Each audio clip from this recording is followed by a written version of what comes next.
You're tuning into Black and White Sports on YouTube. The no-holds-barred truth on sports. The main event starts. All right, Black and White Sports supporters. Well, we got an update on the Chicago Bears stadium situation, and this revolves around Soldier Field, which I think most of us thought was probably out of the equation. But you got somebody that's trying to throw a Hail Mary, they're calling it, not to be confused with the new movie that came out that, by the way, is killing it at the box office. But an architect is throwing a Hail Mary about a proposed renovation that would add a dome to Soldier Field. Wait, what? A dome to Soldier Field? It wouldn't be free either. I'm just letting you know right now. This is interesting.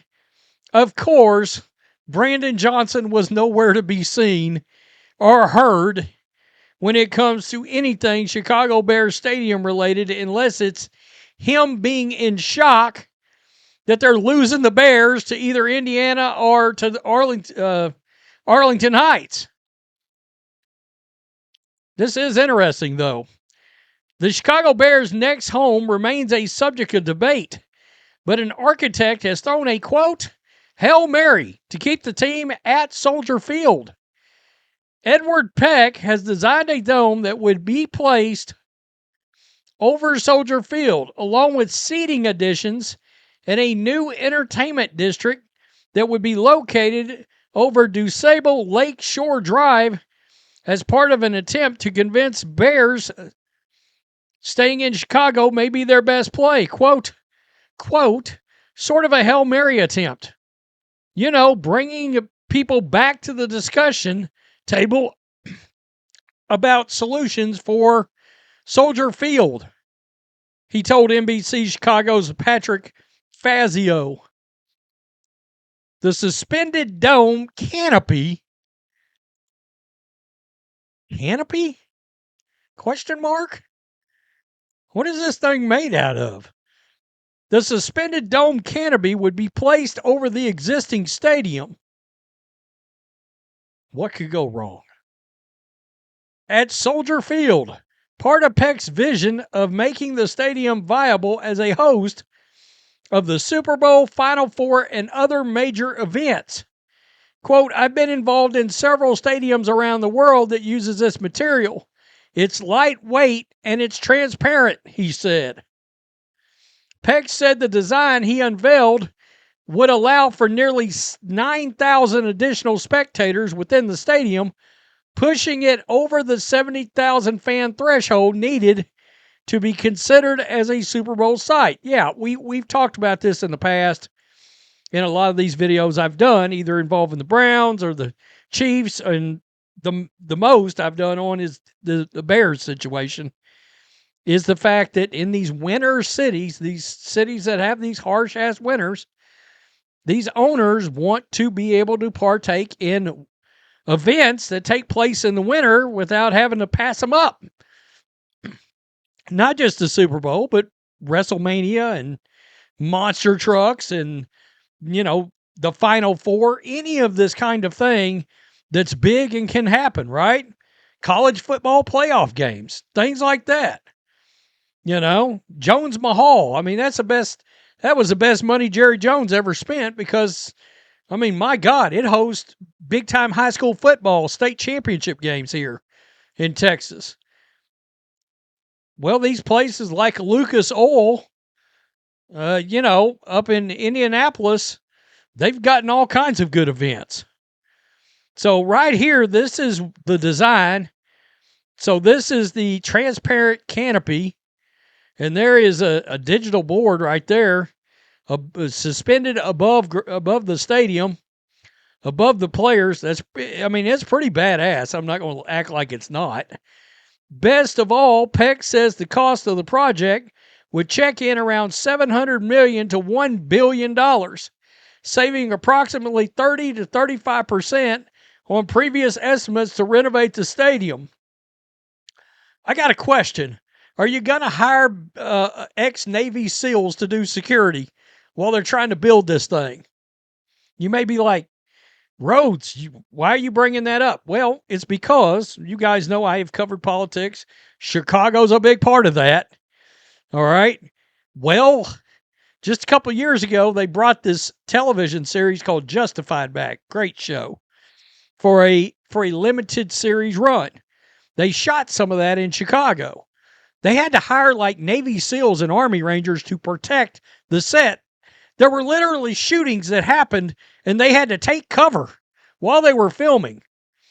A lot of people, including myself, believe this is the Bears' chance, and they know it, to get away from high crime in the city too. All right? Just to get out of the area into a different area and lessen the issue involving crime, which has been brought up in articles before, by the way. I'm not just throwing that out there. Still, the plan drew scrutiny from Friends of the Parks, who has expressed concerns about new construction along the lakefront. Quote, having an entertainment complex near where Soldier Field sits is very concerning, Executive Director Brian Gladstein said. Yeah, but look, you're about to lose the team. So, okay. I mean, near Soldier Field is very concerning. Well, you're not going to have a team playing in Soldier Field. So, I mean, okay. He worries about the new proposal would block access to the lakefront. I'm sure they could probably figure that out. That's my good. That is one of the ugliest things I've ever seen in my life. That looks like a spaceship that has landed in Independence Day, set to destroy all humans. I'm just keeping it real. That looks like some kind of dung beetle or something. You know, what is that? Quote, if we are talking about trying to increase opportunities and jobs, let's look at the 600 plus parks that are in existence across our city. Peck disagrees, saying the project would draw even more visitors to the lakefront and improve their access to that space. I would guess so. Quote, we can essentially bring more neighborhoods to the lake. Through these deck developments, we're actually adding about 10 acres to the parkland. So what's the problem? The proposal would need support from the city, state, and the Bears. Good luck getting shit out of J.B. Pritzker. Yeah. It's unclear who would pay for the construction and how the revenue would be shared. Still, Peck said that the idea was simply one aimed at putting Chicago back in the conversation. Quote, we want to have this conversation before the decision. The final decision is made to move elsewhere. I mean, I think they deserve to sit down and have a conversation. I will say that. Again, I think there's all kinds of motives for the Bears wanting to get out, and I don't blame them. You could, for all kinds of reasons. Do I have a gut feeling of what their preference is? I think they want to go to Indiana. That's my suspicion, is they want to get to a different state with different politicians. I'm just keeping it real. Not only that, but if you're the Bears, you're sitting back and you're watching all these laws and these bills pass with no resistance. No resistance. I mean, they're just flying through the voting with approvals. And if you're a business, and the Bears are a business, the Chicago Bears are a business, you want a path to least resistance. You want to go do business where you feel like business wants to be done. And I think there's a feeling that in Chicago, and to a lesser extent, Illinois, they don't want to do business with the Bears. I think Arlington Heights is still a real chance too here. Has a chance, a shot. Guys, make sure you hit subscribe. Make sure you're still subscribed to this channel. Go grab this hat out of the merch store. Got a sale going. Embroidered. Ooh, this thing's great. Also, you can find it below this video on YouTube. They finally have it listed. Peace. I'm out. Till next time. Thanks for watching the show. Be sure to like, comment, and subscribe. Be sure to tune in next time on Black and White Sports.